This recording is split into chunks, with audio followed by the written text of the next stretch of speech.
But I mean, this week's been a bit of a crap week for the wrestling world, hasn't it? Well, we heard about all of the cuts that happened a couple of days ago now. I think it was Wednesday, maybe Tuesday, Yep, Wednesday. Wednesday. And we've all spoke to, we're blue in the face about all the cuts, so we don't really want to rehash all of that. But 24 hours later, and only 24 hours ago, we had the sad news of the passing of one Howard Finkel. So, Howard died yesterday. What would that be? Thursday, the 16th of April 2020. Died the young age of 69, only 69. And many, including myself, will remember him as the voice of the WWF and the WWE throughout the 80s and the 90s.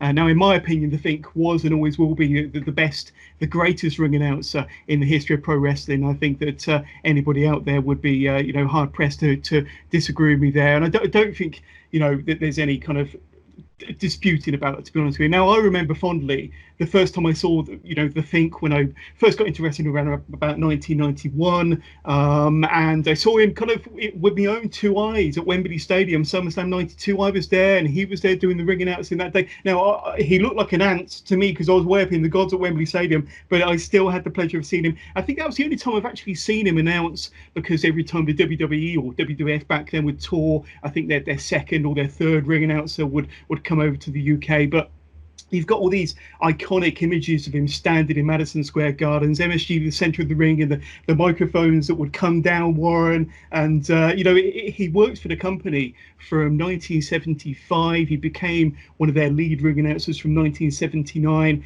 one of their longest serving employees in the history of the company. But so many great memories. And, you've obviously had time to think about this and to remember Howard Finkel in your own way, Warren. But any particular moments or memories that stand out to you about Howard Finkel? Well, I mean, it's unquestionable that his voice is, to me, there's only really two voices that ring WWF, that ring wrestling. It's Mean Gene Okerlund and Howard Finkel. Those are the two most, the voices that you associate the most with pro wrestling. And in the case of Finkel, his voice is proper iconic. His tone, his delivery. He's the template. He is the guy that everyone emulates and knew. That's him. It will always ring Howard Finkel regardless. And outside of that, like, I know he worked a lot backstage as well for WWF. He worked in production quite a bit. But what I remember and what I enjoyed was, I think it was in 92, 93.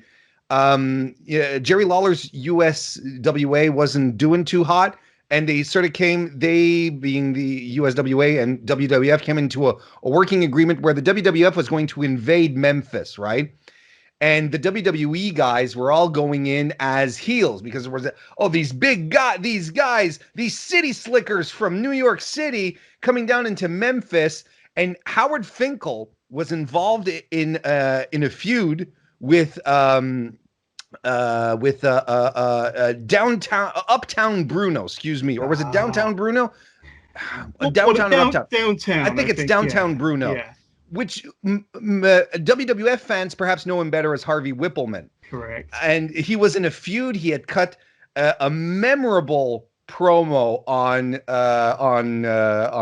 Whippleman Bruno, with the backdrop with the WWF logo and the backdrop saying, "I'm coming down from the Big Apple," and you're going to take it. And what's wild is that Whippleman was a baby face. Like all the Memphis guys were baby faces. And you had Owen Hart go down there and Papa Shango, and you had Fink in there as well. And what's cool is when Fink was hired, when Whippleman was hired into WWF, they continued this snide little feud with each other, because when Finkel would introduce Harvey Whippleman, he'd never do it like out of the goodness of his heart. He'd be like, "Harvey Whippleman," and then Whippleman would grab the microphone out of his hand and insult him.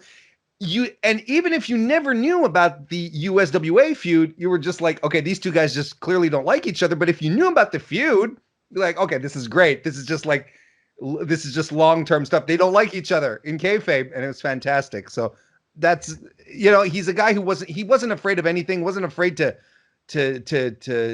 get silly, get creative, and he was a good person just out of the amount of wishes and that he's been receiving on that the news of his death received on Twitter, people reaching out saying everyone has a good story to tell about him. Everyone has a fond memory. And that's the mark of a true good human being, when all they can say is, we'll miss you. What a great guy. There's no doubt in my mind that he was a fantastic human being. Yeah, there's been so many tributes paid to him on Twitter, and one that particularly stands out was the one by Vicky Guerrero when just after the passing of Eddie Guerrero, her husband, of course, and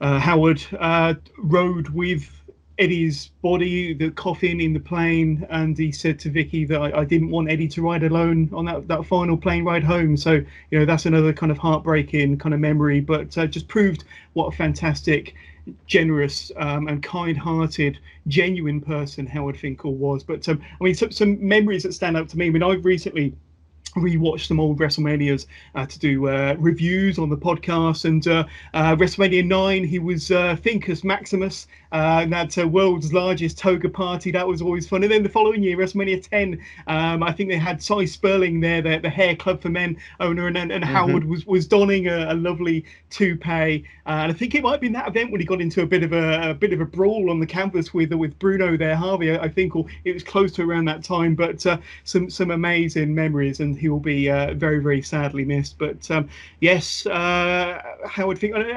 What was the real shame was he was kind of pushed to more of a backstage role kind of in the early 2000s. So that's when you had the likes of Lillian Garcia and Tony Chimmel come into the scene to do ring announcing, and they weren't a patch on Howard Finkel, of course. And then you had Justin Roberts come in a few years later, but Howard has moved into more of a talent role, looking after the talent backstage, and maybe a producer role. I know that he had an encyclopedic mind of the wrestling world, and that's not easy for me to say, but he was very, very knowledgeable. We had wrestlers going up to him trying to pick his brains all the time on a kind of a 40-year plus career. But yes, what a sad day it was yesterday, and we've had a rubbish week for wrestling fans. We really have had a rubbish week, but that kind of was a particularly poignant moment for me. But we'll always remember the late great Howard Finkel. So I just wanted to kind of pay tributes there to Howard. I think everybody's doing it on their shows, but definitely one that particularly hits me hard because like yourself, Warren, we grew up with Howard and have so many fond memories of when he was doing the ring announcing back in the 80s and the 90s.